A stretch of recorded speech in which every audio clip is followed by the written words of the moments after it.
wujudkan mimpinya. Bismillahirrahmanirrahim. Assalamualaikum warahmatullahi wabarakatuh. Waalaikumsalam warahmatullahi wabarakatuh. Sebelum kita menginjak ke acara, mari kita panjatkan puji syukur kepada Allah Subhanahu wa taala yang dimana pada kesempatan ini atau hari ini kita masih diberikan kesehatan. Salawat serta salam marilah kita sudah limpahkan kepada junjungan kita yakni Habibana wa Nabiyana Muhammad sallallahu alaihi wasallam, kepada para keluarganya, para sahabatnya, kepada para tabi'in-tabi'atnya, serta mudah-mudahan kita selaku umat akhir zaman mendapat syafaat nanti di yaumul qiyamah. Amin ya Allah ya rabbal alamin. Terima kasih kepada Bapak Kepala dan Bapak Ibu Guru pada hari ini sudah bisa hadir ke acara atau kegiatan yang diselenggarakan oleh CGP atau CGP. Alhamdulillah pada tahun ini dari sekolah kita Payana Mulyana SPD, beliau mengikuti kegiatan CGP. Mudah-mudahan apa yang dilaksanakan dapat berjalan dengan lancar. Supaya tidak menyingkat waktu, di sini ada beberapa acara yang akan diselenggarakan atau dilaksanakan pada hari ini. Yang pertama pembukaan, yang kedua menyanyikan lagu Indonesia Raya, yang ketiga sambutan dari Bapak Kepala Sekolah SDN Sintang Rasa, yang keempat materi inti yaitu menyebarkan pemahaman dan penerapan pengalaman budaya positif, yang kelima tutup. Untuk acara pertama yaitu acara pembukaan, marilah kita acara buka dengan membacakan basmalah bersama-sama. Bismillahirrahmanirrahim. Selanjutnya acara yang kedua yaitu menyanyikan lagu Indonesia Raya. Hadirin dimohon berdiri.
Hadirin dimohon duduk kembali. Acara yang selanjutnya yaitu acara yang ketiga, sambutan dari Bapak Kepala SDN Sintang Rasa. Waktu dan tempat disilakan.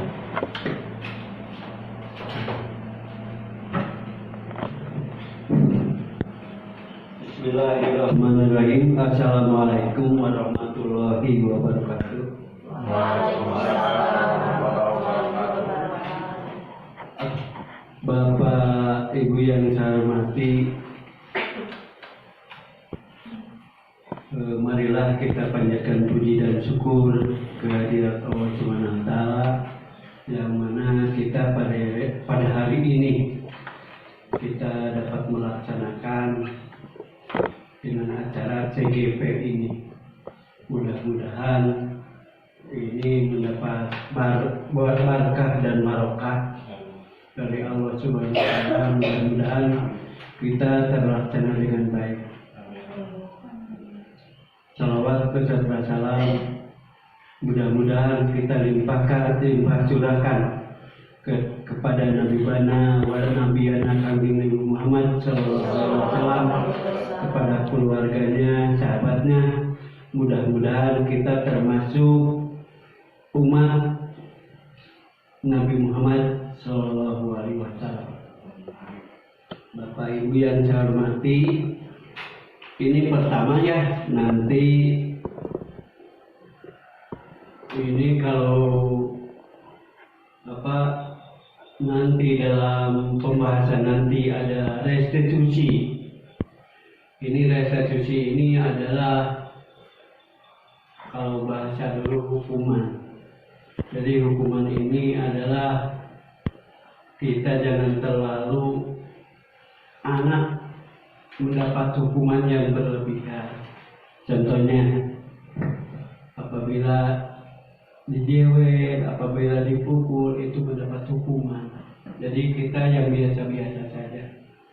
Apalagi zaman sekarang, karena ada tindakan-tindakan yang lain. Jadi mohon maaf, ini sambil belajar kita semua adalah menuju masa depan yang lebih baik. Jadi titip, kalau zaman dulu mah hukuman, kalau zaman sekarang adalah restitusi. Kalau zaman dulu kunjungan ke rumah, kalau sekarang apa bayarnya? Kumpisit, gitu. Kumpisit kunjungan ke rumah. Apabila udah ada orang yang sakit, 3 hari berlebihan misalkan kumpisit, kita kunjungan ke rumah begitu. Jadi kita mengadakan apresiasi kepada Pak Yana, bahwa ini apresiasi ini adalah untuk rekan-rekan kita yang belum menghadapi CGP. Jadi ini mudah-mudahan Bapak dan Ibu Guru semuanya kita dorong apresiasi ya, supaya CGP ini berkelanjutan lebih baik dan harus dilaksanakan dengan sebaik-baiknya. itu. Yang kedua, kita harus memberikan dukungan kepada teman kita supaya lebih ke depan itu lebih baik ya. Yang ketiga adalah memberikan dorongan. Kita memberikan dorongan bahwa Pak Yana ini melaksanakan CGP dan didorong oleh kita semua bahwa CGP ini terlaksana dengan baik. Itulah yang perlu kami sampaikan. Mudah-mudahan ada manfaatnya bagi kita semua dan bisa dilaksanakan dengan sebaik-baiknya. Itu yang perlu saya sampaikan. Assalamualaikum warahmatullahi wabarakatuh. Waalaikumsalam warahmatullahi wabarakatuh. Terima kasih kepada Bapak Kepala Sekolah SD Semanasa yang telah memberikan sambutannya.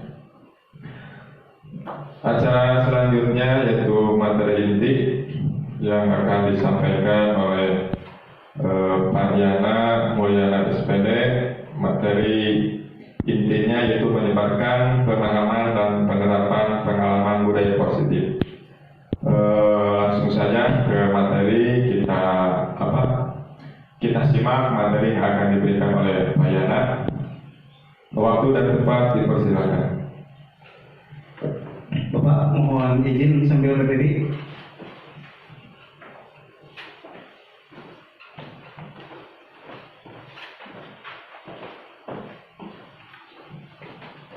Assalamualaikum warahmatullahi wabarakatuh. Waalaikumsalam warahmatullahi wabarakatuh.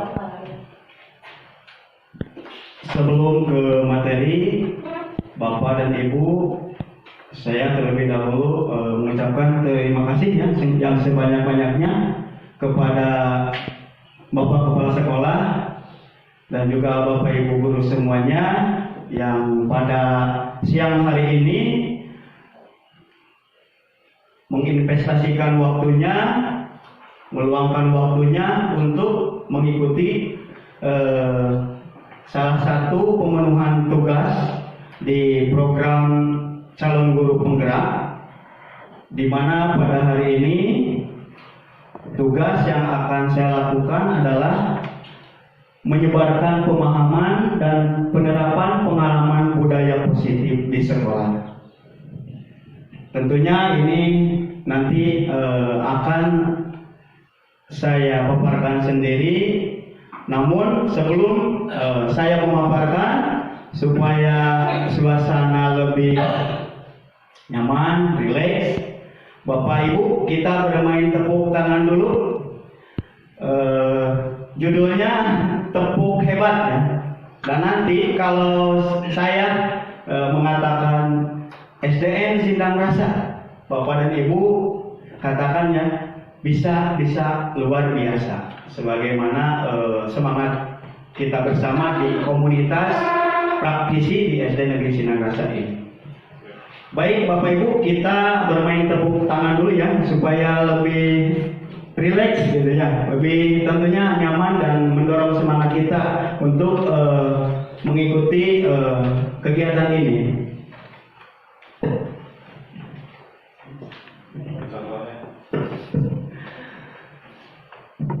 Silakan bisa berdiri Ibu, Bapak.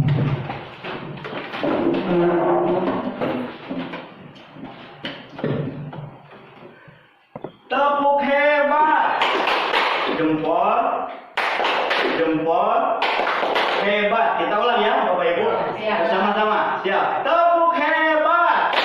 Jempol, hebat. SDN Sindang Rasa. Bisa Luar biasa. Ya, terima kasih Bapak Ibu. Silakan duduk kembali.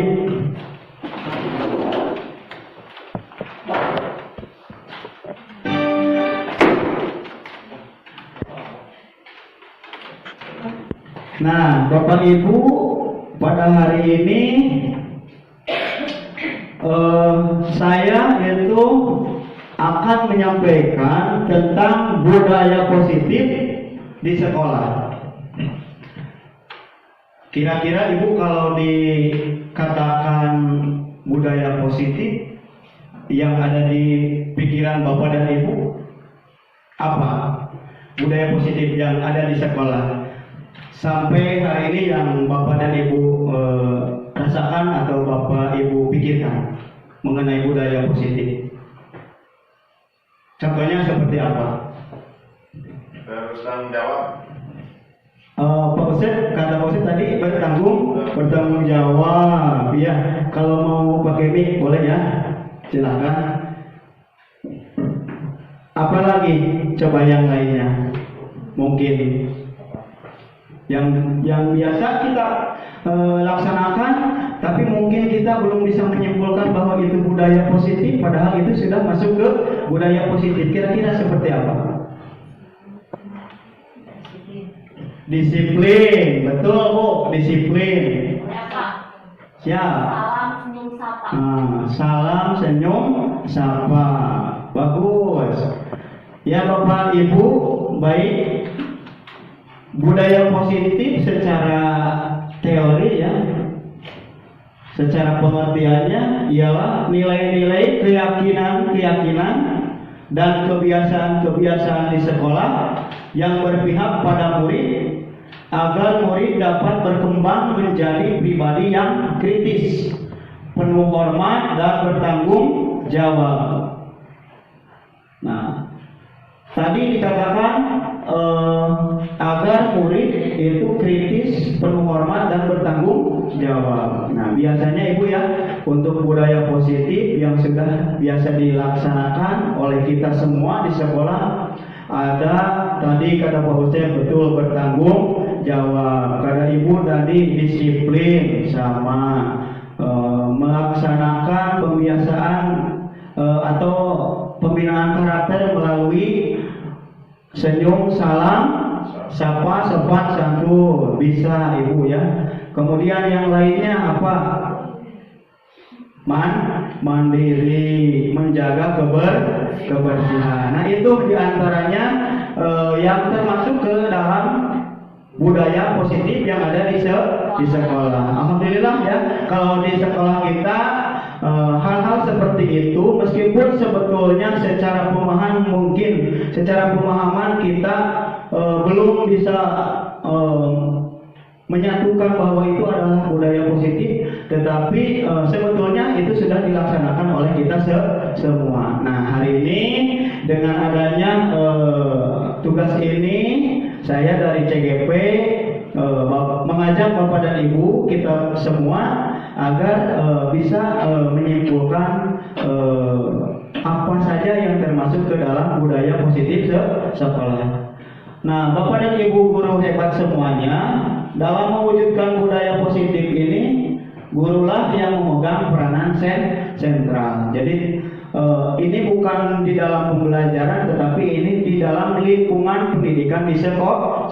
Jadi untuk menumbuh kembangkan budaya positif itu, tetap itu kita sebagai subjek matternya, gurunya gitu, yang harus terdepan dalam mengawal agar budaya positif di sekolah itu bisa terwujud begitu. Kita lanjut ya Bapak Ibu.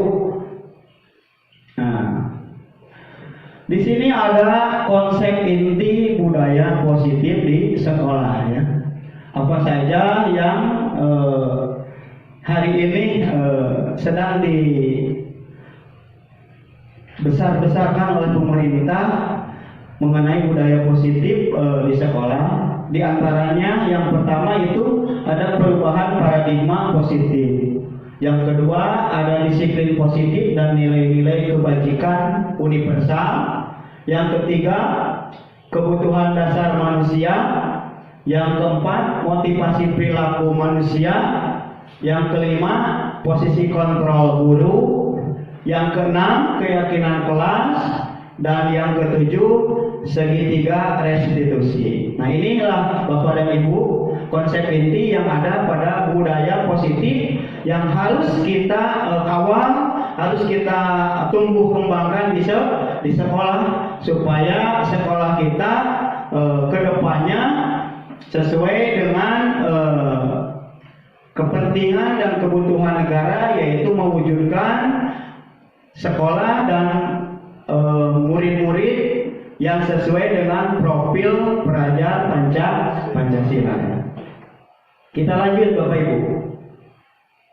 Yang pertama itu ada perubahan paradigma positif. Nah, sebelum ke sini ke materi, sebelum saya tampilkan ya, kira-kira kalau bicara perubahan paradigma yang positif, Bapak Ibu pernah tidak mendengar atau biasa sudah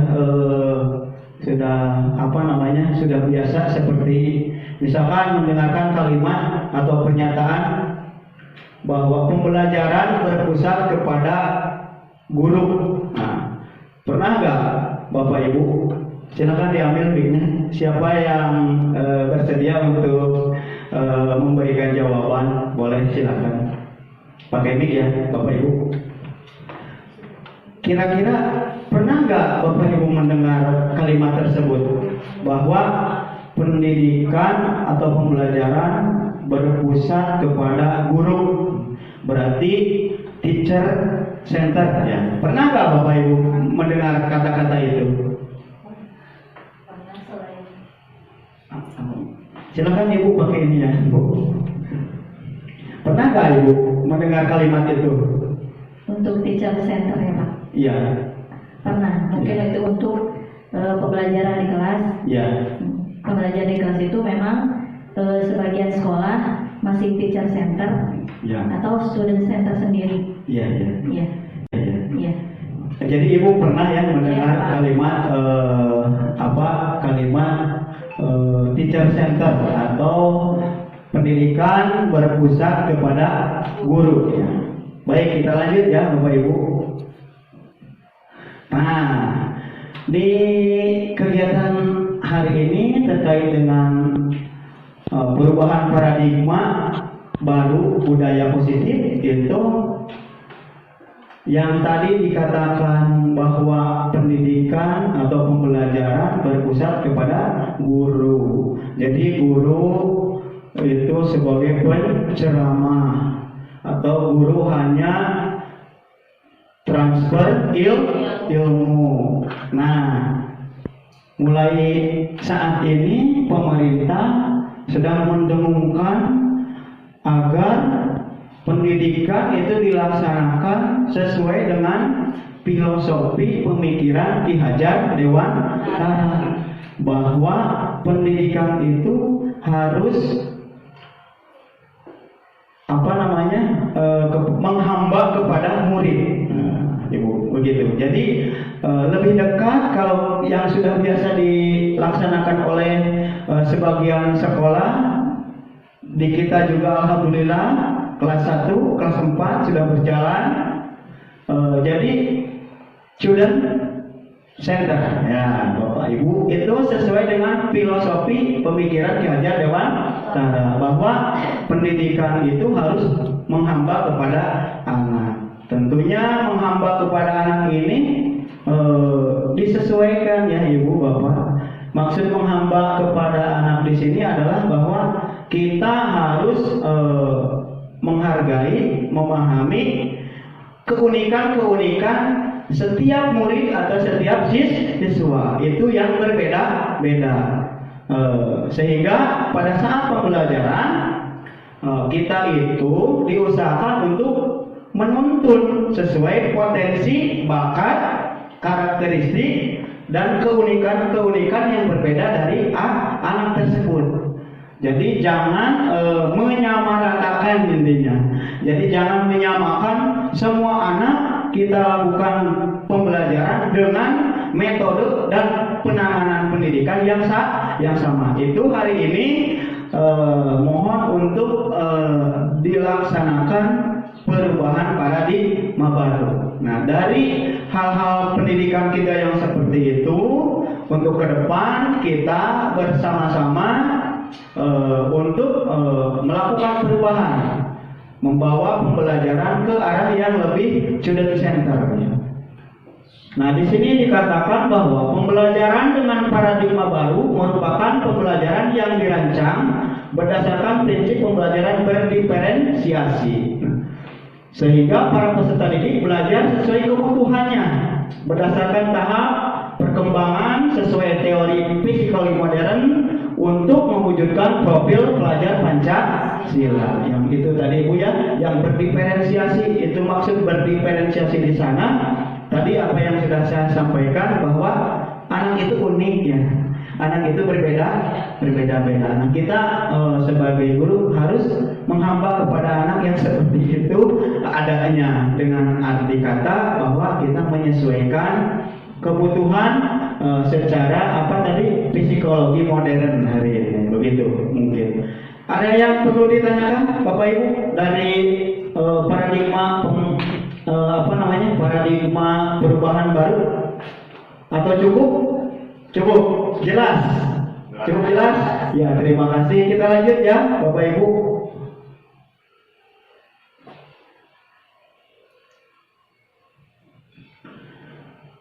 Nah, di sini ada perubahan paradigma teori kontrol atau teori pilihan yang termasuk ke dalam ilusi kontrol ya. Ini di sini dikatakan ilusi guru mengontrol murid. Seperti tadi yang sudah saya sampaikan bahwa kita harus mungkin bisa dikatakan untuk hari ini kita itu harus lebih apa Bu? Kira-kira kalau menurut Bapak Ibu harus mengontrol murid. Berarti kita guru itu sebagai fasilitator ya. Menuntun kepada murid ya. Kemudian yang kedua ada ilusi bahwa kritik dan membuat orang merasa bersalah dapat menguatkan karakter. Kritik dapat membuat orang merasa bersalah dan menguatkan karakter.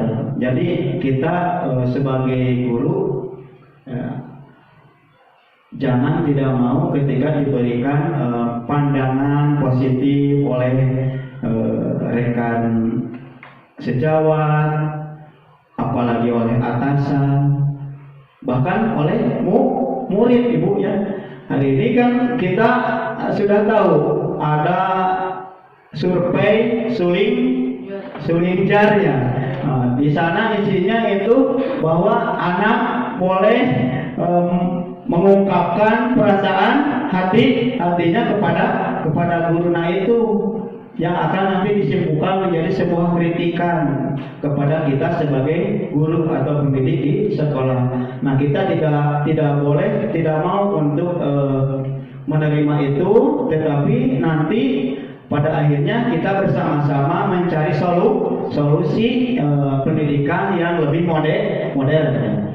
Kemudian ada ilusi bahwa semua penguatan positif, efektif dan bermanfaat. Ini membawa kita ke arah bahwa sesuatu yang positif itu harus dipertahankan dengan catatan tidak memberikan beban yang berlebih kepada anak.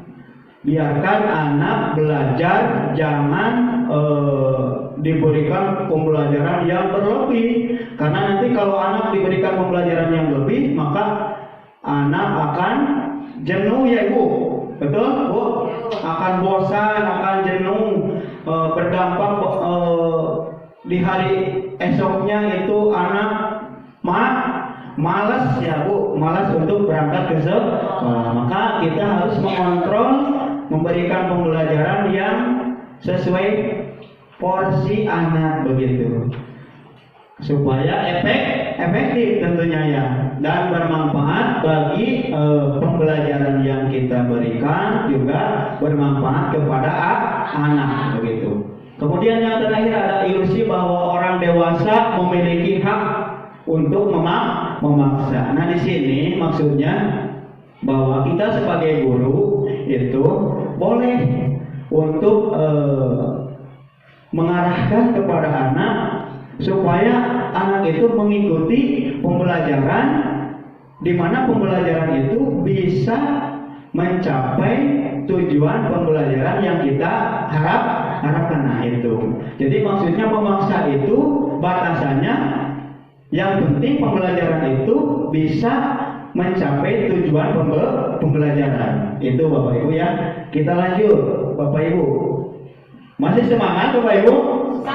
Ya, terima kasih ya. Nah kita di sini ada mengubah paradigma stimulus respon ke pendekatan teori kontrol. Stimulus responnya realitas atau kebutuhan kita sama. Nah sekarang secara teori kontrol realitas atau kebutuhan kita berbeda. Jadi jangan mau yang sama-sama saja sekarang. Berarti harus ada perbedaan ya Bu. Boleh perbedaan itu justru jelas tadi yang dikatakan bahwa pada diri anak itu berdiferensiasi. Kemudian semua orang melihat hal yang sama. Nah, setiap orang memiliki gambaran yang berbeda. Jelas ya Ibu ya? Diferensiasi. Kita mencoba mengubah orang agar berpandangan sama dengan kita. Kita seolah-olah kalau hari-hari ini ke belakang beranggapan bahwa orang itu harus sama dengan kita. Nah, sekarang kita berusaha memahami pandangan orang lain tentang dunia. Maksud tentang dunia ini maksudnya adalah tentang di pendidikan kita, misalkan bahwa orang memiliki keinginan atau impian yang berbeda. Nah, hari ini terbuka untuk ruang itu sebagai sebuah teori kontrol Bapak Ibu ya. Kemudian yang selanjutnya, perilaku buruk dilihat sebagai suatu kesalahan. Nah, semua perilaku memiliki tujuan. Nah, nanti akan dibahas lebih dalam di keyakinan kelas dan juga restitusi segitiga, Bapak Ibu. Orang lain bisa mengontrol saya. Nah, kemudian teori kontrolnya, hanya Anda yang bisa mengontrol diri Anda. Orang lain bisa mengontrol saya, hanya Anda yang bisa mengontrol diri Anda. Jadi maksudnya ini adalah kita sebagai pendidik ya, tidak juga harus serta-merta mengikuti pandangan atau gagasan orang lain. Kita pun harus mengontrol pandangan-pandangan tersebut,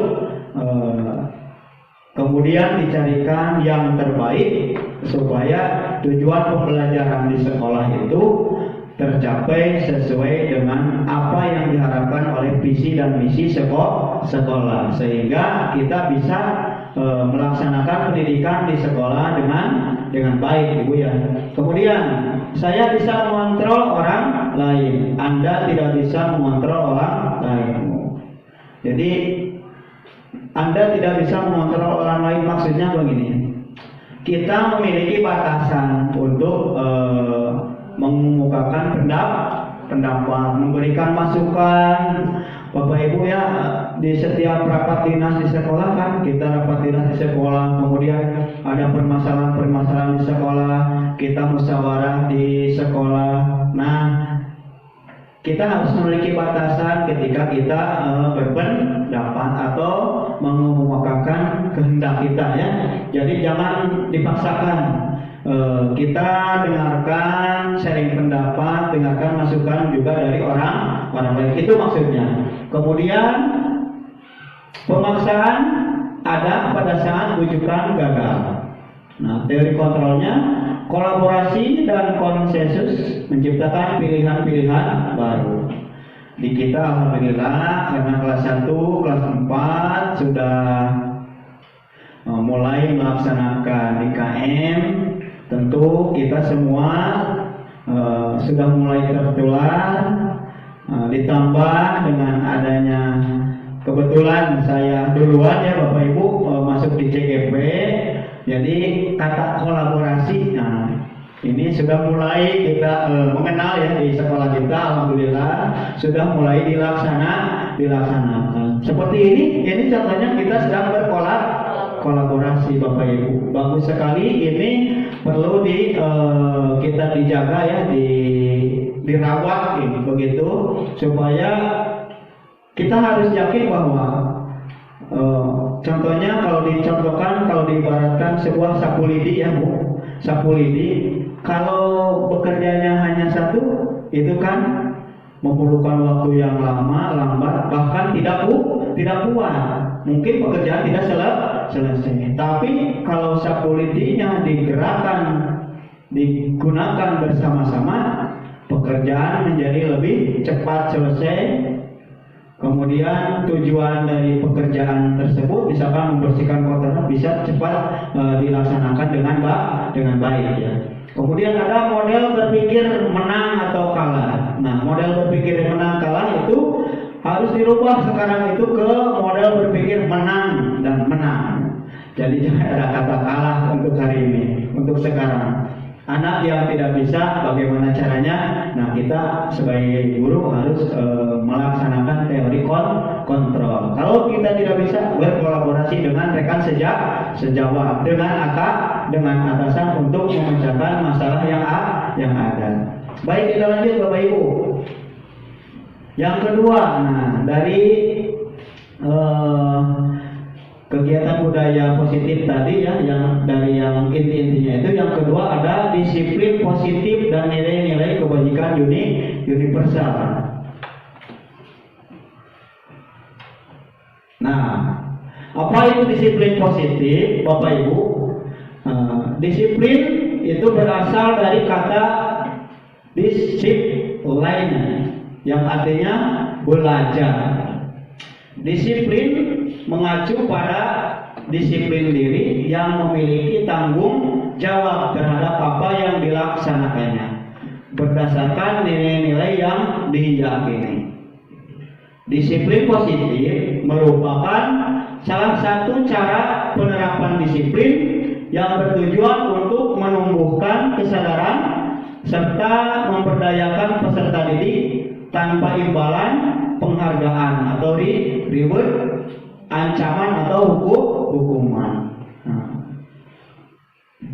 Kita sebagai pendidik, Bapak Ibu, tujuan kita adalah menciptakan peserta didik yang memiliki disiplin diri sehingga mereka berperilaku mengacu kepada nilai-nilai kebajikan universal dan memiliki motivasi intrinsik dalam perubahan perilaku ke arah yang lebih baik. Jadi ini harus disiplin positif ini harus sampai kita itu bisa memunculkan Ibu ya pada diri anak itu, pada murid itu dari dalam dirinya sendiri. Jangan sampai disiplin itu ketika terus-terusan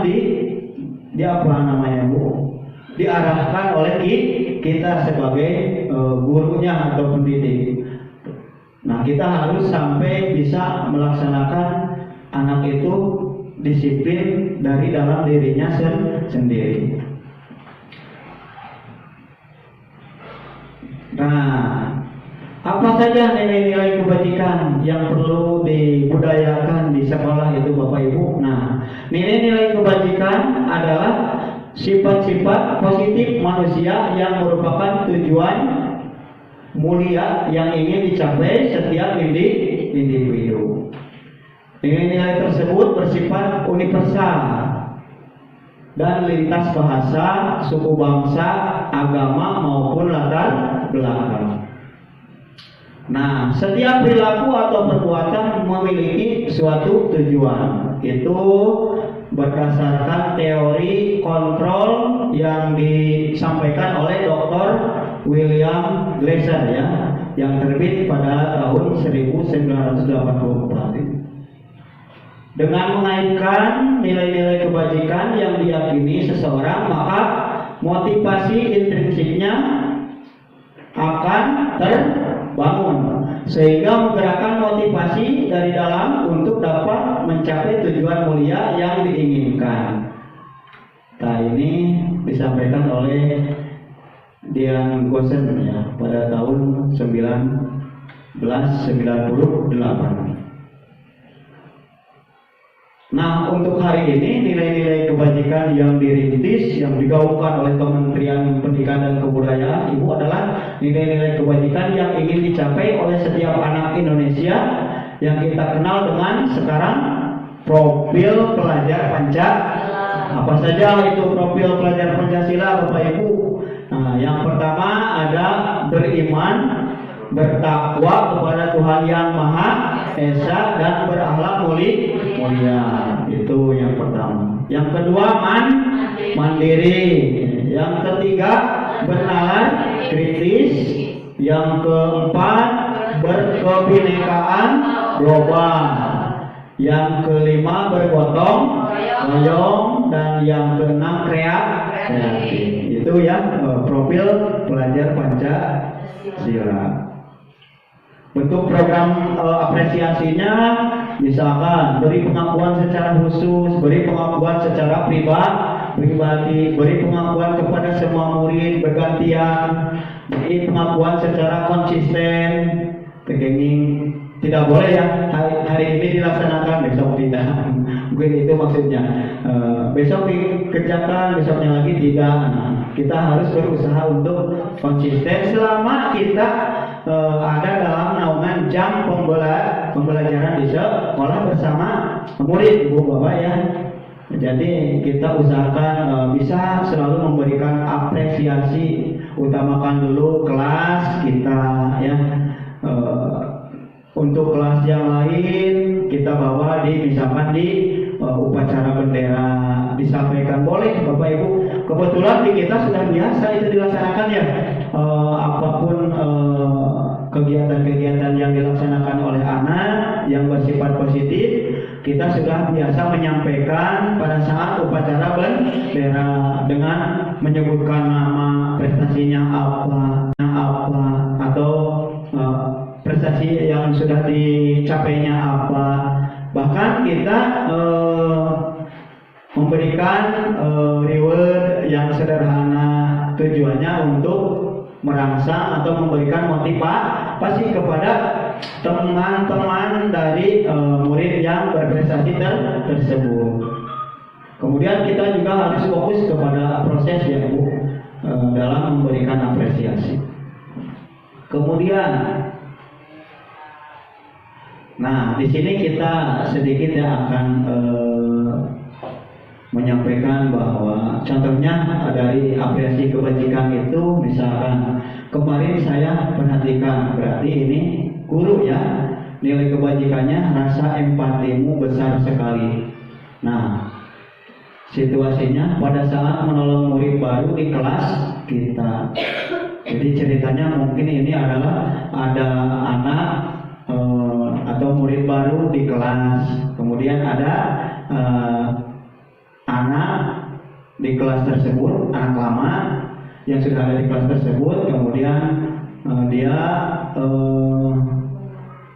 langsung bergaul, misalkan Bu ya, sampai menolong, misalkan habis pulpen mau menolong. Kan kadang-kadang perlakuan anak kepada anak yang baru itu kadang-kadang dicuekin ya Bu, dibiarkan. Nah ketika melihat ada anak yang menolong atau memberikan rasa sosial yang positif kepada murid barunya atau temannya, nah ini bisa diberikan nilai kebajikan oleh kita. Rasa empatimu besar sekali, itu diberikan apresiasi tadi ya, diberikan apresiasi tentang nilai kebajikan, supaya tujuannya anak itu memiliki kekuatan untuk melakukan hal yang sama di kemudian harinya. Jadi tidak hanya pada hari itu. Tujuannya supaya anak konsisten melakukan nilai kebajikan seperti itu. Kemudian saya menghargai kepedulianmu pada saat kamu membantu teman-temanmu di tugas kelompok. Nah, ini kan Bapak Ibu, kalau pembelajaran dengan metode kerja kelompok misalnya, terkadang kan ada kelompok yang bahkan dalam satu kelompok, bahkan kelompok yang lain itu susah sekali ya Bu ya untuk membantu kelompok yang lainnya, meskipun dia sebenarnya bisa atau mampu untuk menyelesaikan tugas kelompoknya. Tetapi terkadang ada anak yang karena pemahaman anak mungkin belum seperti sekarang ini tujuannya, jadi anak masih menutup diri. Padahal pada saat melakukan tugas-tugas kelompok, Ibu ya, seperti itu, mulai saat ini silakan saja dibangun komunikasi meskipun lintas kelompok. Jadi kita sebagai pendidik atau guru jangan membatasi tadi kan sudah dibahas ya, jangan membatasi aturan-aturan yang pada akhirnya membatasi terhadap anak untuk berapresiasi atau mengeluarkan gagasan ide-ide yang bagusnya, sehingga apalagi sampai menghilangkan kepedulian anak, itu tidak boleh. Nah, ketika menemukan anak yang peduli, maka mulai saat ini dan terkadang kelas 1, kelas 4, yakin saya sudah bersama-sama membersamai melihat ketika diskusi kelompok, ternyata di kelas 1, kelas 4 juga sudah mulai mengarah ke sana bahwa guru memberikan apresiasi nilai kebajikan kepada murid yang peduli dalam atau pada saat mengerjakan tugas kelompok. Kemudian terima kasih untuk ada rasa tanggung jawabmu. Ini nilai kebajikannya. Apa situasinya? Seperti apa? Pada saat kamu memungut kertas-kertas yang berserakan di lantai. Nah, itu contoh sederhananya. Kadang-kadang kan kalau yang namanya sesuatu yang menjadi hal baik, misalkan banyak sampah di halaman kelas atau di halaman sekolah, ada anak yang tanpa disuruh, anak yang timbul dari dalam dirinya sendiri secara intrinsik untuk membuang sampah atau memindahkan sampah ke tempat sampah. Nah, kita sebagai pendidik, sebagai guru harus merespon dengan positif kepada anak tersebut. Artinya bahwa anak tersebut sudah memiliki rasa tanggung jawab. Berikan apresiasi oleh kita dengan misalkan mengucapkan terima kasih. Nah, itu akan secara tidak langsung di kemudian hari anak akan merasa bangga ya gitu. Bangga ternyata perilaku saya dikontrol atau diapresiasi oleh guru gitu. Anak kan maunya dipuji gitu ya. Anak itu kan maunya selalu dihargai. Nah, tidak ada salahnya mulai saat ini kita bersama-sama belajar ya Bapak Ibu untuk memberikan atau mengucapkan rasa terima kasih kepada anak supaya anak konsisten, lebih semangat lagi, tentunya lebih kuat lagi rasa tanggung jawabnya. Kita lanjut ya Bapak Ibu. Yang ketiga, poin inti dari budaya positif di sekolah itu adalah kebutuhan dasar manusia. Nah, apa itu kebutuhan dasar manusia? Kebutuhan dasar manusia adalah segala sesuatu yang kita lakukan untuk mendapatkan apa yang kita inginkan. Seluruh tindakan yang kita lakukan memiliki tujuan tertentu, dan semua usaha terbaik yang kita lakukan adalah dalam rangka agar kebutuhan dasar kita terpenuhi dengan baik. Kita lanjut Bapak Ibu. Nah, ada 5 kebutuhan dasar manusia: bertahan hidup, kasih sayang dan rasa diterima, penguasaan, kebebasan, dan kesenangan. Nah, untuk poin ke-1, bertahan hidup. Apa saja coba Ibu kebutuhan dasar manusia yang berkaitan dengan bertahan hidup? Kebutuhan apa saja? Sandang, pangan, papan. Betul sekali ya. Makanan, pakaian, tempat tinggal, keamanan, dan kesehatan.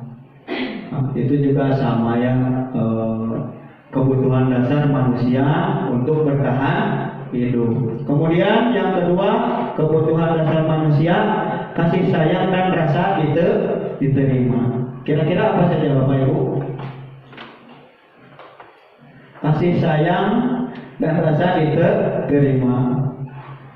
Bisa ini di keluarga, bisa di lingkungan kerja juga ya. Kita memerlukan kasih sayang dari kolega kita, dari orang-orang terdekat dengan kita. Kita ingin kita itu merasa diterima keberadaan kita itu, baik di keluarga maupun di tempat kita kerja.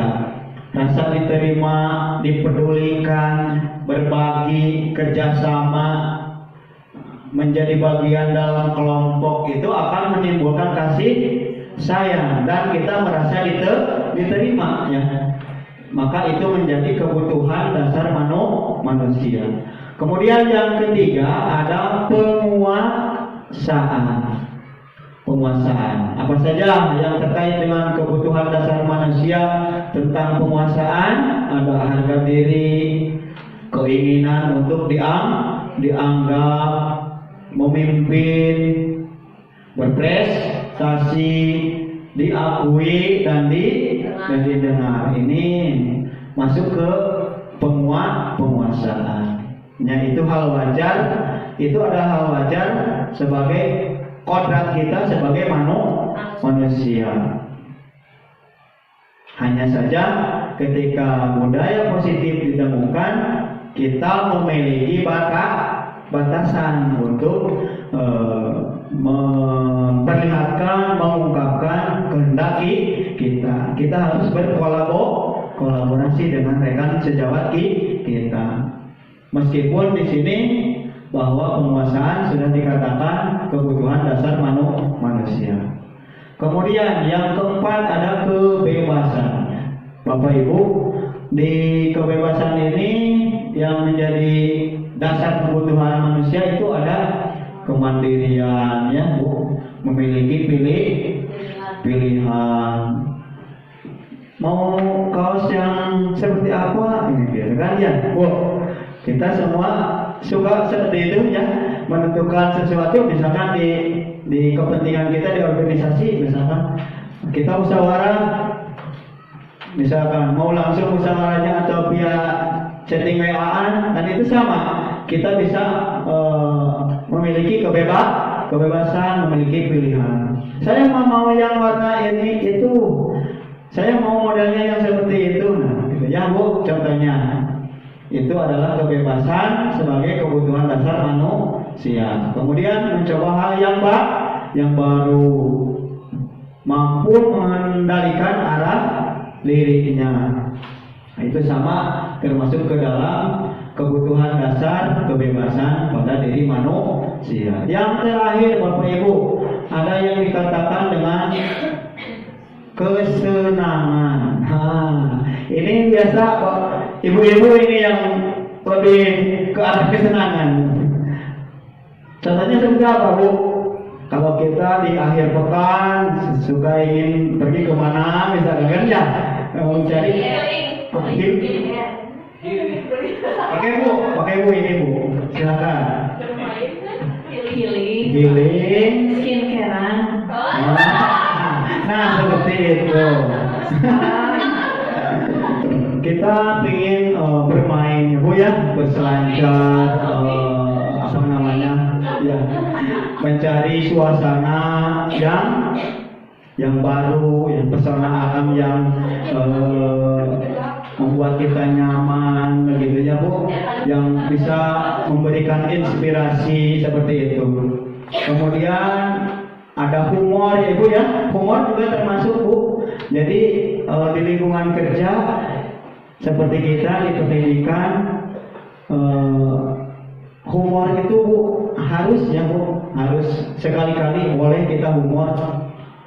Di dalam kelas juga kita sama peserta didik boleh diperbolehkan untuk humor supaya peserta didik atau anak itu bisa menghilangkan kejenuhan ya Bapak Ibu. Kemudian ada antusias ya, apalagi kita yang sudah ASN misalkan, jangan hanya antusiasme itu ketika mendengar sesi sudah cair ya Bu, antusias gitu. Nah, ketika hal-hal yang lain biasa tidak boleh Bu ya, kita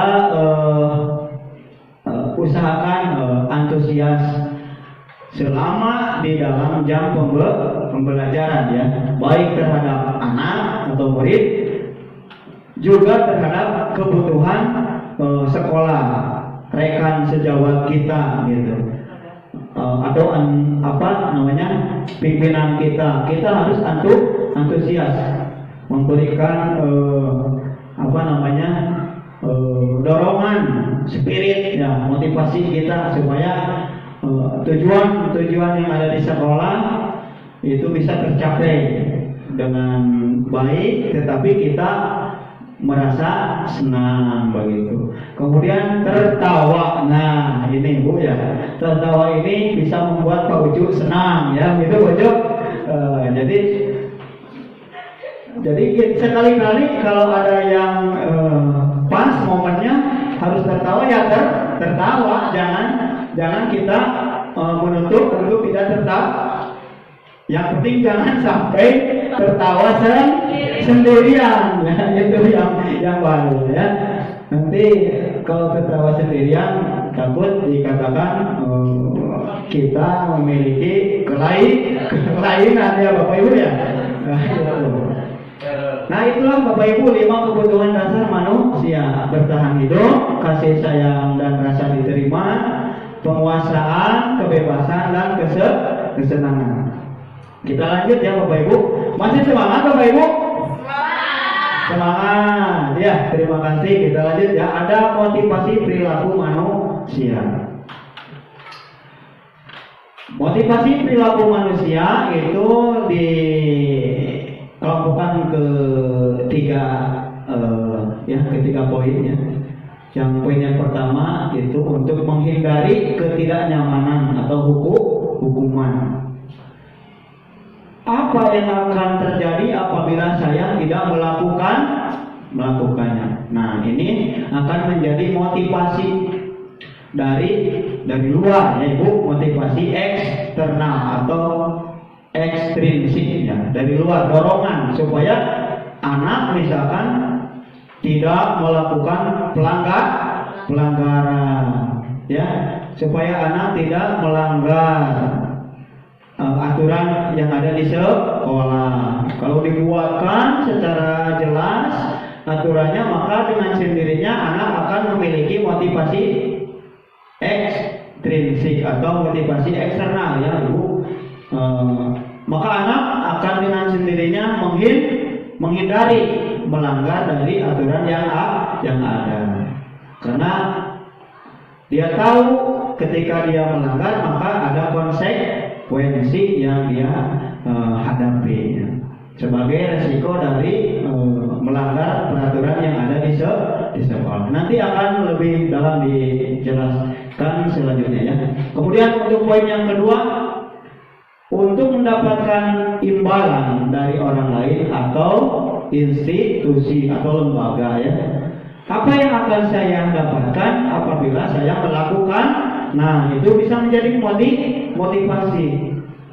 Kalau misalkan anak mau berprestasi pada bidang sispres misalkan. Nah, kata anak, saya akan mendapatkan apa jika saya menjadi orang yang berprestasi di bidang sispres? Nah, itu alangkah baiknya Bapak Ibu kita memberikan dulu gambarannya kepada anak bahwa nanti kamu misalkan jika berhasil dalam lomba siswa berprestasi misalkan di tingkat kecamatan, maka kamu itu akan berangkat mewakili tingkat kecamatan. Nah, itu harus disampaikan.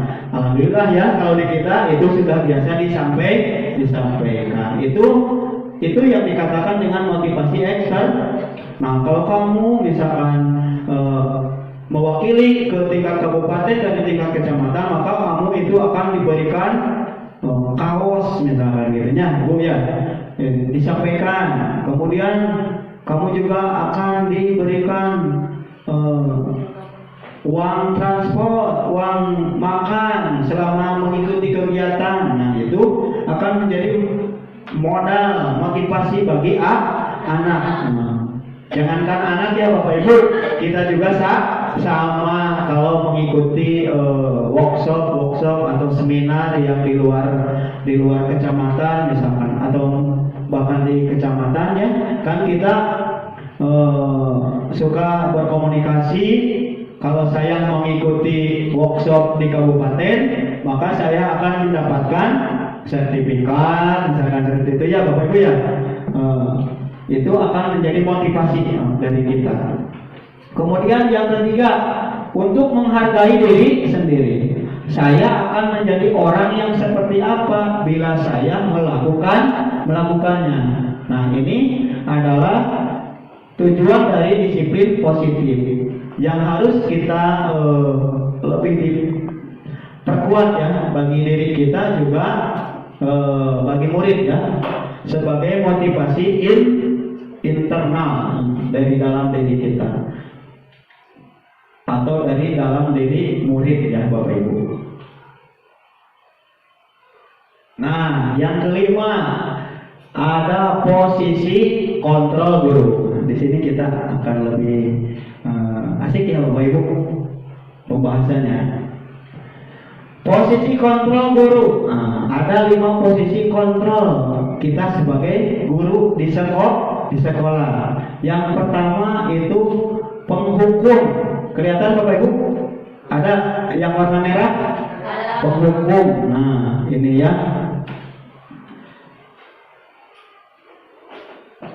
Sebentar Bapak Ibu ya.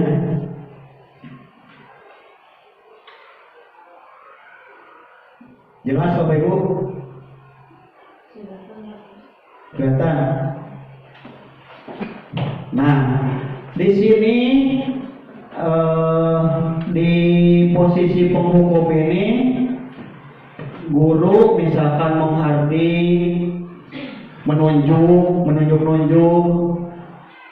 menyakiti, kemudian menyindir. Nah, kemudian guru berkata, kalau kamu tidak melakukannya, awas ya. Nah, itu ya Bapak Ibu.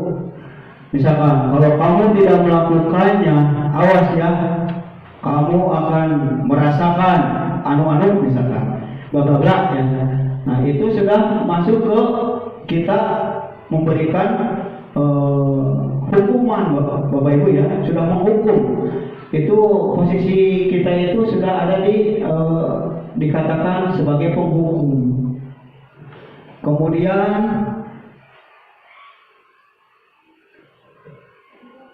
memberontak atau menyalahkan orang lain, kemudian berbohong. Nah, hasilnya yang akan terjadi jika Bapak dan Ibu, jika kita memperlakukan anak seperti itu anak itu bukan akan sadar Bu, tapi tidak sedikit anak itu akan menjadi malah memberontak kalau diperlakukan kasar oleh kita. Kelihatannya si anak itu sudah menurut sama kita ya dengan dikatakan itu. Padahal di belakang kita anak itu menyimpan rasa kekecewaan di dalam dirinya itu, sehingga anak itu akan menyimpan perasaan itu, kemudian akan memberontak di kemudian hari. Nah, jadi usahakan kita tidak boleh melakukan atau menghukum kepada siswa yang berlebih-lebihan. Tadi seperti yang disampaikan oleh Bapak Kepala ya. Kemudian murid meletakkan guru di luar dunia berkualitas. Maksudnya ini kaitan dengan dunia berkualitas ya. Murid meletakkan guru ya, di dunia guru yang berkualitas. Jadi begini maksudnya. Ketika kita guru melakukan hal seperti itu, menjadi penghukum yang berat menurut murid ya, menurut siswa, maka kita itu akan dicap oleh murid itu guru yang tidak berkualitas begitu. Nah, sekarang mungkin karena zaman ya Bapak Ibu, jadi murid itu siapa tahu ya, mungkin murid itu sekarang cenderung lebih memiliki kecerdasan, karena murid hari ini itu sudah mereka itu sudah mampu, apalagi kelas tinggi ya, kelas atas, berselancar sendiri di media sosial, sudah bisa berselancar dengan internet, mencari sendiri materi-materi atau kejadian-kejadian yang berkaitan dengan pendidikan atau pembelajaran di sekolah. Nah, kemudian ada murid berkata, biarkan saja, nanti juga marah-marah lagi. Nah, gitu. Jauh. Ketika kita memberikan hal yang kasar, misalkan, karena sesuatu, kalau menurut anak itu dia bermain karena berlebihan, kemudian kita berikan teguran ya Bapak Ibu. Padahal kalau menurut anak itu hanya bermain, main, karena pada saat pembelajaran di kelas kita mengartikannya bahwa anak itu membuat kegaduhan di kelas. Akhirnya saya misalkan marah-marah di kelas itu marah-marah. Nah, ketika marahnya sudah disampaikan kepada murid yang bersangkutan, maka anak akan mengatakan, Bu, pada lain kesempatan anak akan melakukan hal yang sama, bahkan lebih mungkin perilakunya. Dia akan ngobrol sendiri atau ngajak ngobrol sama temannya, dia akan mengatakan, biarkan saja, nanti juga akan marah-marah. Kalau sudah marah biasa lagi, gitu ya Bu ya. Jadi anak akan seperti itu. Maka mungkin untuk menghukum saat ini kita usahakan untuk dihindari di sekolah ya. Jadi sudah tadi disampaikan bahwa ketika itu terjadi maka anak akan mengulangi kesalahan. Ketika kita menghukum anak secara berlebihan, resikonya, kemungkinan besarnya anak itu tidak jerah, bahkan dia akan mengulangi kesalahan. Kemudian posisi kontrol guru yang kedua adalah membuat rasa bersalah. Nah, berceramah dan mengatakan seharusnya, atau ketika anak misalkan sedang berdiskusi menjawab pertanyaan, tetapi anak malah menjawab yang lain, atau mungkin tugas ya Bu ya, kita memberikan tugas, ternyata si anak itu tidak mengerjakan tugas. Supaya anak merasa bersalah dengan tindakannya itu, maka Bapak Ibu kita bisa mengatakan, misalkan di sini Ibu kecewa sama kamu, nah gitu. Ibu tidak senang, lebih halus lagi misalkan bahasanya. Ibu tidak senang kamu tidak mengerjakan tugas yang Ibu berikan. Nanti Bapak Kepala Sekolah akan menegur sama Ibu atau sama Bapak, begitu ya. Disampaikan kepada anak supaya anak memiliki motivasi untuk belajar lebih bagus lagi, dan anak merasa pada dirinya dia itu telah berbuat salah, begitu ya Bu. Kemudian Ibu, Bapak di posisi kontrol guru yang selanjutnya, Bapak Ibu juga bisa memposisikan sebagai teman buat murid atau buat anak. Seperti apa Bu kira-kira? Mendengarkan keluh kesahnya. Mendengarkan keluh kesahnya anak curhat, begitu ya Bu. Tugasnya susah misalkan, PR-nya susah, curhat. Nah, itu didengarkan oleh Ibu. Nah, itu bisa ya memposisikan kita guru sebagai teman. Ada lagi Bu ya yang lebih misalkan familiar, di sini ada, ayolah nak lakukan demi Ibu misalkan gitu ya. Ayolah nak tugas ini dikerjakan demi Ibu gitu. Padahal tugas itu dikerjakan bukan buat guru ya, betul, buat mengukur kemampuan anak atau murid. Jadi dengan adanya kalimat pemantik seperti itu dari kita, dari guru, maka dengan sendirinya anak akan termotivasi ya Bapak Ibu. Nah itu menunjukkan bahwa kita memposisikan diri sebagai teman. Kemudian ada lagi yang keempat, kita sebagai guru memposisikan sebagai pemantau.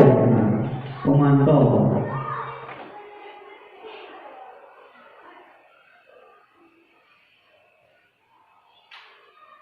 Nah, ketika ada begini maksudnya Bapak Ibu ya, sebagai pemantau. Nah, ketika misalkan di sekolah kita dibuatkan aturan sekolah, misal setiap hari anak-anak wajib menggunakan sepatu, misalkan Bu ya, sepatunya harus warna hitam misalkan. Nah, kita kalau di posisi sebagai pemantau, apalagi misalkan Bapak Ibu kita sedang dalam tugas piket harian, nah, kita siapkan catatan-catatan untuk menuliskan tindakan anak yang mana saja yang sudah melanggar peraturan sekolah begitu. Misalkan hari Senin, apalagi hari Senin upacara bendera wajib menggunakan seragam yang baik. Nah, ternyata anak misalkan si A tidak menggunakan sepatu atau topi ya. Catat Ibu ya, itu dicatat, kemudian nanti disampaikan hasil catatan itu oleh kita kepada wali kelas kalau di sekolah dasar itu ya, kepada wali kelas agar nanti si anak tersebut jangan dibiarkan maksudnya, supaya anak tersebut diberikan peringatan, dikasih tahu ya Ibu bahwa dia sudah melanggar peraturan sekolah. Lebih dekatnya bahwa dia akan berani tidak disiplin Ibu ya. Itu jadi ya emang berat ya Bu tugas kita di sekolah. Jadi segala sesuatu sekecil apapun, kalau kita beraturan, kalau kita mau melaksanakan aturan yang sebenarnya memang lumayan berat tugas kita, tetapi mudah-mudahan dengan disampaikannya arahan dari kegiatan tersebut yang dikatakan tadi pemantau, kita lebih bisa merefleksi diri ya Bu ya, untuk bahwa hal itu atau kegiatan itu penting dilakukan, karena bukan untuk kita, tetapi untuk anak kita supaya menjadi anak yang sesuai dengan apa yang kita harapkan begitu. Yang terakhir Bapak Ibu, posisi kontrol kita itu sebagai manajer ya. Apa yang kita yakini, apa yang bisa dikerjakan untuk memperbaiki masalah ini. Nah, jadi untuk posisi manajer ini Bapak Ibu, siapa tahu ya Bapak Ibu nanti ke depan di sekolah ini atau di mana saja,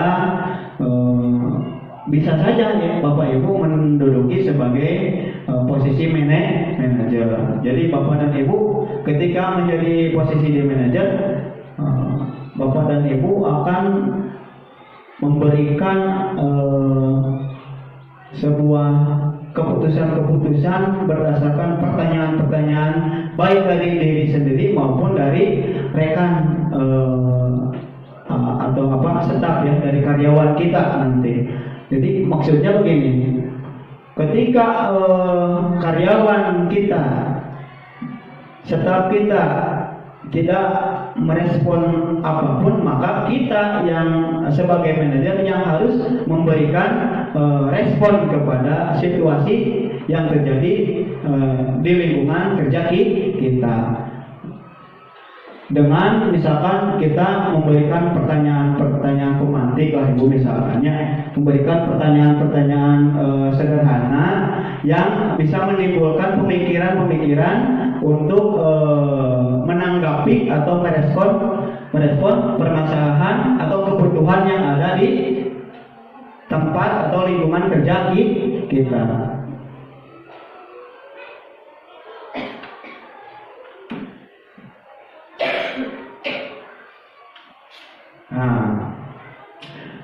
dalam posisi manajer ini misalkan ada murid yang tadi di sini Bu ya. Nah, murid meletakkan dirinya sebagai individu yang positif dalam dunia berkualitas. Kemudian bagaimana caranya saya bisa memperbaiki keadaan. Nah, misalnya murid melakukan tetap ya Bu ya pelanggaran. Murid melakukan pelanggaran. Nah, kita sebagai manajer tentu harus responsif. Melihat apa yang sudah sudah dilanggar oleh murid, kemudian misalkan wali kelas tidak laporan atau laporan, maka kita pun sebagai posisi manajer harus segera merespon Bapak Ibu ya dari apa-apa yang terjadi, sehingga hal sekecil apapun ketika diberikan respon maka akan menghindari resiko yang besar di kemudian hari. Intinya bahwa sebagai manajer kita itu harus selalu memberikan respon baik kepada anak ibu ya. Kita memposisikan manajer sebagai guru misalkan di kelas, berarti manajernya kita gitu. Ada hal-hal apa saja yang terjadi di kelas, nah kita harus bisa memberikan perubahan situasional di dalam kelas gitu. Sebagai memposisikan diri sebagai seorang manajer dengan menegurnya, menyapanya dan lain sebagainya, mempertanyakannya. Misalkan tugas tidak dikerjakan, tanyakan oleh kita kepada murid itu. Nah itu kan kita sebagai manajer, sebagai guru tapi manajer gitu. Jadi ditanyakan kenapa kamu misalkan datang terlambat. Itu ya Bu, posisi kita sebagai manajer. Terus tanyakan lagi misalkan kalau ada anak ribut di kelas, kenapa kamu sampai tadi terjadi ribut dengan teman kamu. Itu posisi kita sebagai manajer. Kita sebagai guru tapi sebagai manajer di dalam kelas maksudnya. Kalau di sekolah manajernya ya Bapak kepala sekolah. Itu sama bisa berkolaborasi ya Ibu untuk memposisikan sebagai fungsinya masing-masing. Masih semangat Bapak Ibu? Di sini ada ya lebih tegas, ada pernyataan ya. Boleh Ibu ambil mic-nya supaya lebih lebih hidup lagi ya kita dalam pembelajarannya di hari ini. Ada pernyataan, saya kecewa sekali dengan kamu. Nah, di sana posisi kontrolnya kita itu guru sebagai apa? Pembuat orang merasa bersalah. Tadi ya, itu Ibu. Pembuat orang merasa bersalah. Ketika saya kecewa sekali dengan kamu, kita bicara seperti itu kepada murid, maka kita itu sudah membuat murid itu untuk sadar bahwa dia merasa bersalah. Gitu.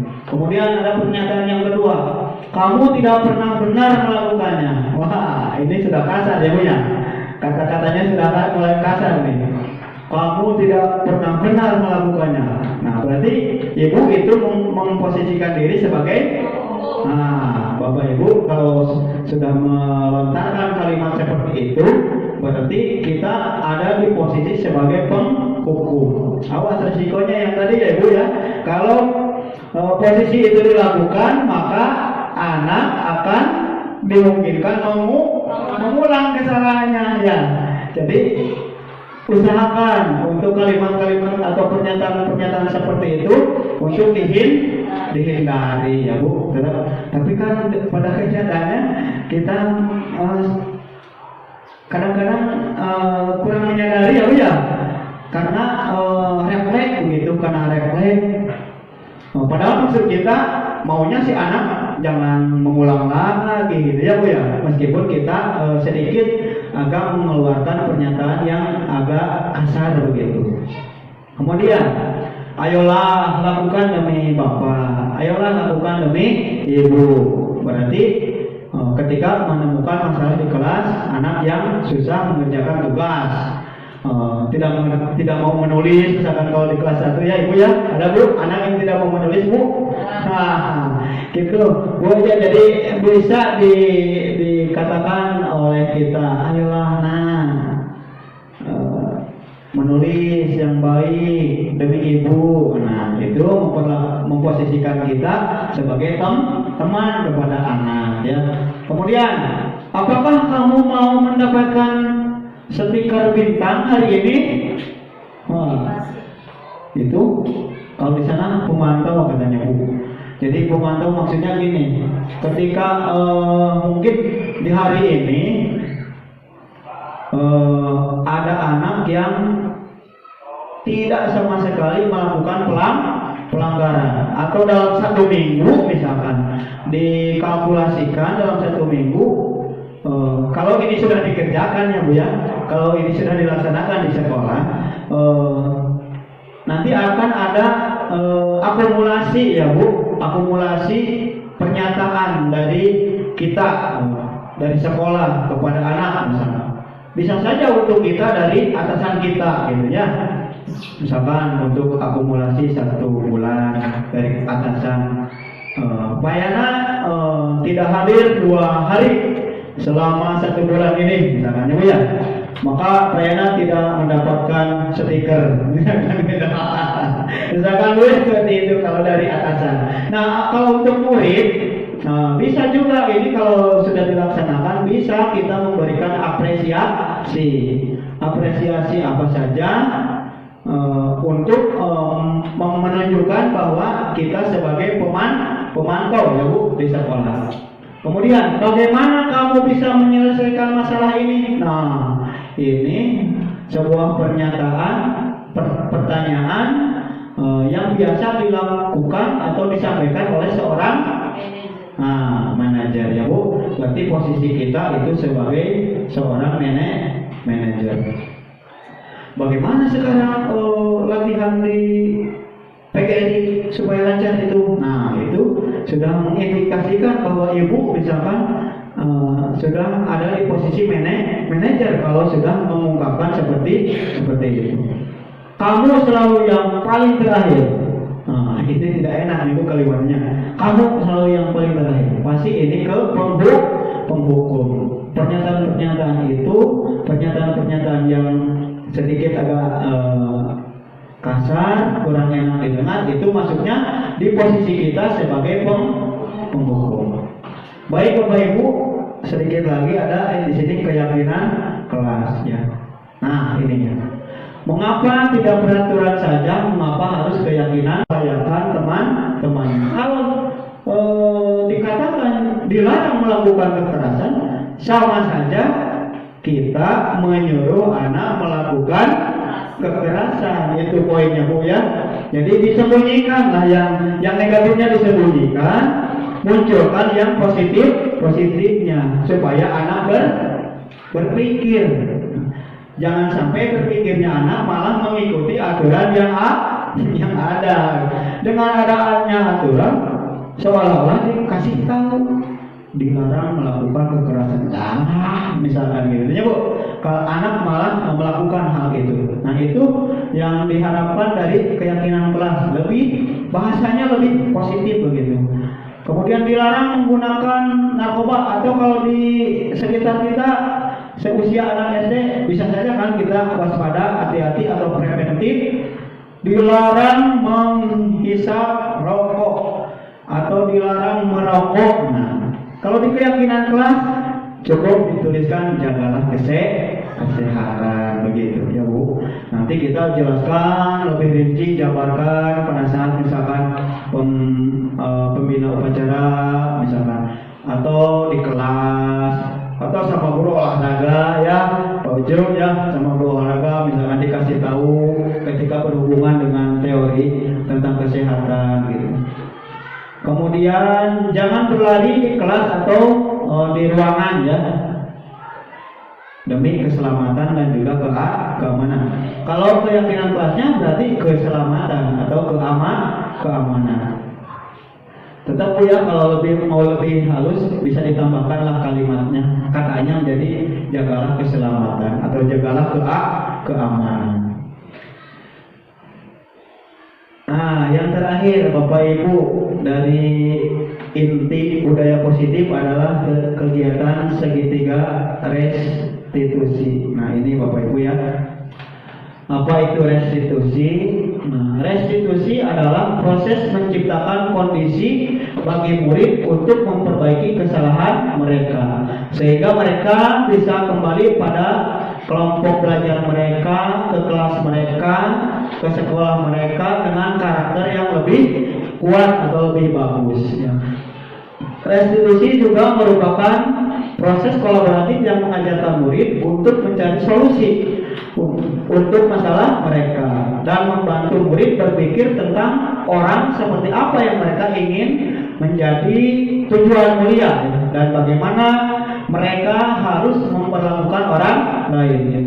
Itu teori dari Gosen ya 2004. Nah di sini Bu ya, saya akan membawa saja langsung ke proses segitiga restitusi ya. Nah, dalam restitusi ini menggunakan segitiga restitusi, suatu proses dialog yang dijalankan oleh guru agar dapat menghasilkan murid yang mandiri dan bertanggung jawab. Tahapannya segitiga restitusi itu yang pertama menstabilkan identitas, kedua validasi tindakan yang salah, dan yang ketiga menanyakan keyakinan. Seperti apa itu kita bahas Bu. Nah, menstabilkan identitas. Dalam menstabilkan identitas, berdasarkan prinsip membuat kesalahan adalah bagian dari proses pembelajaran. Jadi melakukan kesalahan adalah bagian dari proses pembelajaran. Nah, poinnya satu, berbuat salah itu wajar. Nah, guru kita sebagai guru bisa mengatakan hal itu kepada anak ya. Nanti akan diberikan contohnya Bu ya. Kemudian tidak ada manusia yang sempurna. Kepada anak itu bahasanya bisa seperti itu Bu ya. Jadi ibu bapak juga pernah melakukan itu misalnya ya. Kemudian ibu bapak tidak mau mencari siapa yang salah, tapi ibu bapak ingin mencari solusi dari permasalahan ini. Kemudian kamu berhak merasa begitu.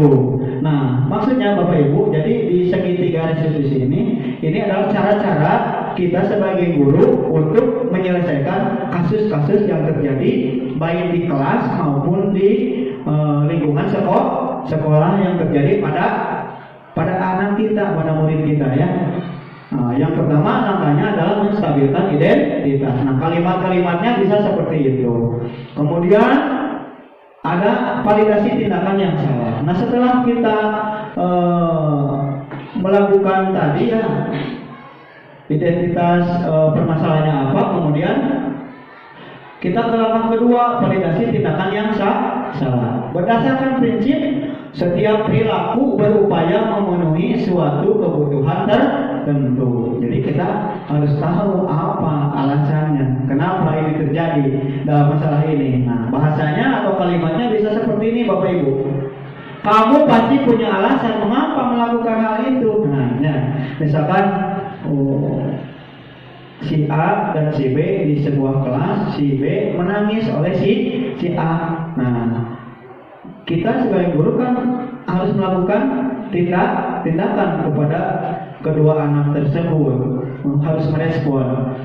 Nah, kita sebagai guru bisa bertanya kepada anak si A tersebut, apa alasan kamu melakukan hal itu? Nah, seperti itu. Ya, kepada si B itu. Ini sudah biasa ya Bu. Sudah biasa kita lakukan di sekolah kita, alhamdulillah. Hanya ini untuk mempertebal saja pemahaman kita supaya kita lebih siap lagi ya Bu ketika menghadapi masalah atau kasus-kasus. Bisa juga mengatakan seperti ini. Padahal kamu bisa melakukan hal yang lebih buruk dari hal itu misalnya. Misalkan tadi cuma marah-marah misalnya. misalkan anak si B itu nangis karena dia dicontek hasil ulangannya. Nah, dia nangis sampai marah oleh kepada si A. Kita guru bisa ngobrol yang lebih kepada si B. Caranya misalkan, terima kasih kamu sudah tidak melakukan hal yang di luar tindakan kamu itu. Terima kasih kamu tidak memukulnya begitu ya. Kan lebih berat ya Bu. Hanya marah-marah saja dengan memukul kan lebih berat Nah, kita bisa memperkuat. Terima kasih kamu. Sebetulnya kamu bisa melakukan tindakan yang lebih dari hal tadi. Misalkan kamu memukulnya. Nah, itu bisa kita diguar ya Bu, supaya anak lebih terpikirkan oleh anak bahwa apapun itu kasus atau permasalahan seharusnya tidak dilakukan oleh anak ya gitu. Kamu patut bangga karena telah melindungi sesuatu yang penting buatmu. Misalkan ketika ulangan dicontek, nah itu kan harus dilindungi oleh anak tersebut ya, karena itu sesuatu yang sangat penting terkait dengan hasil ya Bu, hasil atau kompetensi atau kompetensi anak. Jadi hasil nilai anak itu kan harus dijaga oleh anak. Kemudian kamu melakukannya karena mempertahankan sesuatu yang penting bagimu. Atau misalkan apa saja yang ada, misalkan kalau di anak yang kan suka merebut punya orang lain, anak-anaknya Bu. Itu bisa saja anak melindungi atau mempertahankan. Lanjut Bu. Menanyakan keyakinan berdasarkan prinsip teori kontrol bahwa pada dasarnya kita termotivasi secara intrinsik. Apa keyakinan kelas kita? Nah, tadi kan sudah Bapak Ibu kita kan sudah ada keyakinan di kelas, betul.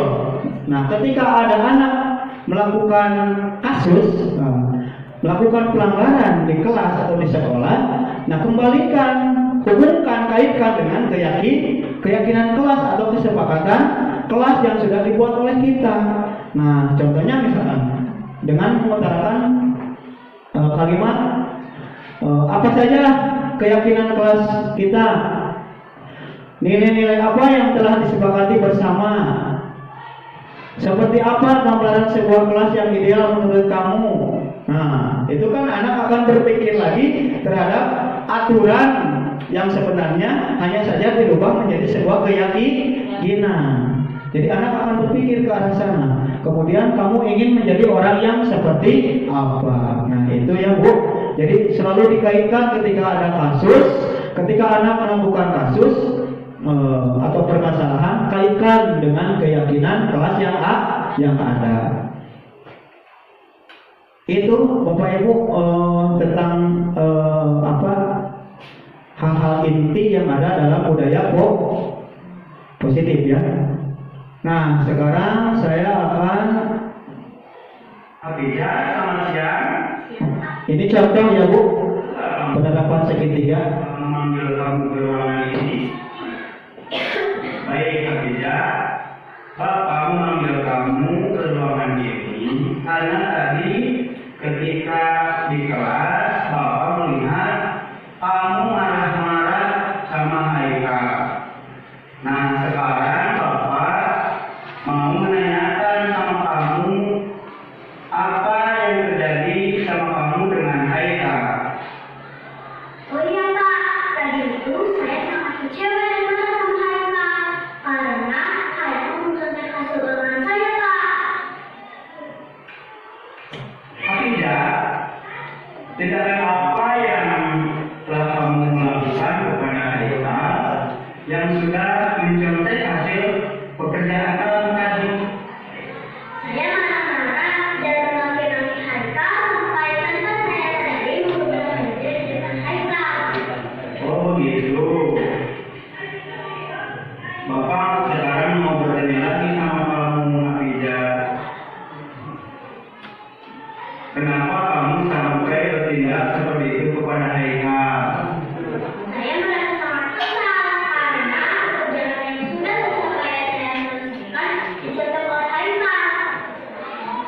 Oh begitu ya. Ya tidak. Betul sekali. Kalau Bapak di posisi kamu pun, tentu Bapak juga akan bertindak seperti apa yang kamu lakukan. Tidak. Apakah tindakan yang kamu lakukan terhadap Haikal itu sudah sesuaikan dengan keyakinan kelas? Tidak, Pak. Oh iya. Menurut kamu, keyakinan kelas apa yang sudah kamu langgar? Dia telah melakukan keyakinan kelas dan menghormati teman. Saya berjanji tidak akan mengulangi kesalahan dan akan lebih bersabar mengontrol emosi saya. Ya, bagus Abija. Jadi, ketika kamu bertemu dengan hal seperti itu dengan teman kamu, sebaiknya kamu ingat dengan keyakinan kelas kita dan kamu harus lebih bijaksana dalam mengontrol emosi, harus lebih sabar supaya kamu bisa saling menghormati dengan teman di kelas kita. Abija, Perkenalkan, Ya baik Bapak Ibu, sebagai penutup dalam pemaparan disiplin positif ini, jadi dalam penerapan program disiplin positif, hendaknya kita sebagai guru memiliki standar kepribadian profesional dan sosial yang baik, di mana guru mampu merefleksi dirinya dalam posisi kontrol saat ini, bagaimana perjalanan dirinya sebagai among atau manajer yang menuntun murid-muridnya menjadi insan yang mandiri, merdeka, dan bertanggung jawab. Bapak dan Ibu, terima kasih telah membersamai saya di program CGP ini. Ini adalah salah satu pemenuhan tugas di modul 1.4 budaya positif. Alhamdulillah hari ini sudah bisa dilaksanakan. Sekali lagi saya ucapkan terima kasih atas waktunya. Semoga apa yang tadi telah saya sampaikan bermanfaat bagi kita dan sekolah kita tentunya. Guru bergerak, tergerak, bergerak, menggerakkan. Guru bergerak, Indonesia maju. Billahi taufiq wal hidayah. Wassalamualaikum warahmatullahi taala wabarakatuh.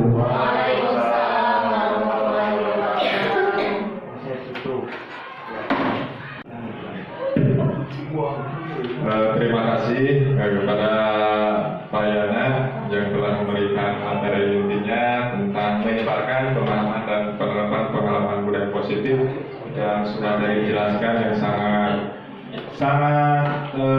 bermanfaat. Kemudian juga kita baru mengetahui tentang budaya positif seperti itu, tapi kita sudah melakukannya sebagian, cuma kita belum tahu itu namanya apa, teorinya itu seperti apa. Tadi sudah tercerahkan oleh materi yang disampaikan oleh Pak Yana. Mudah-mudahan apa yang disampaikan materinya dapat kita bermanfaat oleh kita, kemudian kita dapat mengimplementasikannya kepada siswa kita yang ada, khususnya yang ada di SD Sindang Rasa. Sekali lagi terima kasih. Mudah-mudahan program Pak Yana sebagai CGP berjalan lancar sampai selesai, kemudian mendapatkan hasil yang sangat memuaskan. Dan mudah-mudahan kita juga Pak Yana, doanya untuk teman-teman kita atau untuk kita yang belum daftar, mudah-mudahan bisa ikut atau bisa masuk ke dalam program CGP ini. Sekian materi yang disampaikan Pak Yana tadi. Kemudian acara yang selanjutnya yaitu acara Yang kelima, acara tutup. Marilah kita tutup acara ini dengan bacakan hamdalah bersama-sama. Alhamdulillahirobbilalamin. Terima kasih kepada semuanya. Wassalamualaikum warahmatullahi wabarakatuh. Waalaikumsalam warahmatullahi wabarakatuh.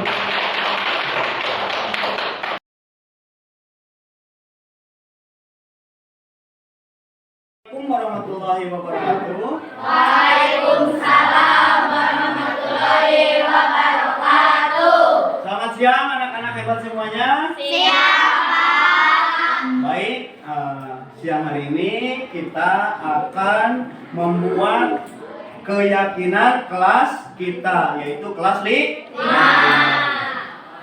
Siap anak-anak? Siap. Sebelumnya Bapak mau bertanya dulu, apa kalian pernah mendengar tentang keyakinan kelas? Belum. Ya baik. Kalau peraturan tata tertib kalian sudah mendengar? Sudah. Di sekolah ada peraturan? Ada. Tata tertib ada? Ada. Ya baik. Untuk keyakinan kelas adalah lanjutan dari peraturan dan tata tertib yang ada di kelas kita atau di sekolah. Hanya saja dalam keyakinan kelas bahasanya itu lebih positif ya. Jadi tidak ada yang jelek-jelek, tidak negatif, tetapi bahasanya lebih positif. Hari ini kalian akan membuat kalimat-kalimat keyakinan kelas itu untuk digunakan sebagai suatu keyakinan yang positif di kelas kita. Contohnya, misalkan kalau di peraturan dilarang membuang sampah sembarangan. Nah, hari ini kalian merubahnya dari peraturan tersebut menjadi sebuah keyakinan. Kalimatnya contohnya menjaga kebersihan. Dibilang kan dilarangnya, betul? Nah, sudah paham? Siap? Nah, kita akan membuat keyakinan kelas. Bapak akan membagikan kertas ya yang masih kosong untuk kalian diisi. Nanti setelah diisi, menurut pendapat kalian masing-masing, ditempelkan di papan keyakinan kelas yang sudah Bapak sediakan. Mengerti? Baik, anak-anak hebat, Bapak bagikan dulu ya.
Bapak akan memilah karena dimungkinkan ini ada keyakinan kelas yang sama di antara kalian semua. Bapak akan memilah yang sama, cukup satu saja. Paham? Ya.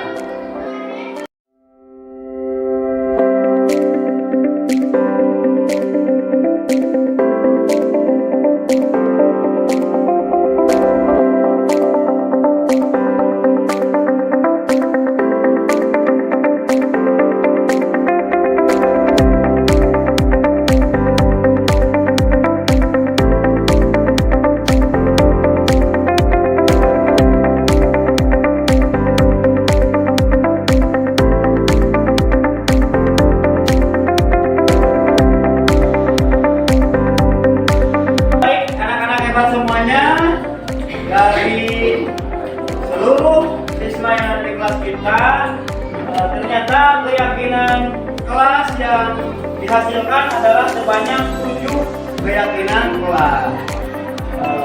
Keyakinan kelas ini kita sepakati, kita yakinkan bahwa ini adalah hal yang akan positif bagi kita semua. Terima kasih anak-anak hebat. Kalian telah membuat keyakinan di kelas kita. Baik anak-anak hebat semuanya, setelah kita menyepakati keyakinan kelas yang sudah ditempel di papan keyakinan kelas kita, sekarang tibalah saatnya kita menandatangani keyakinan kelas yang telah dibuat oleh kita bersama oleh kalian semua. Baik, silakan Baik, dimulai dari Baik.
Terima kasih semuanya sudah menandatangan keyakinan kelas yang sudah kalian atau kita semua buat untuk keyakinan kelas di kelas kita. Terima kasih atas kekompakan kalian, kebersamaan kalian. Semoga keyakinan kelas ini membawa manfaat bagi kita semua. Wassalamualaikum warahmatullahi wabarakatuh.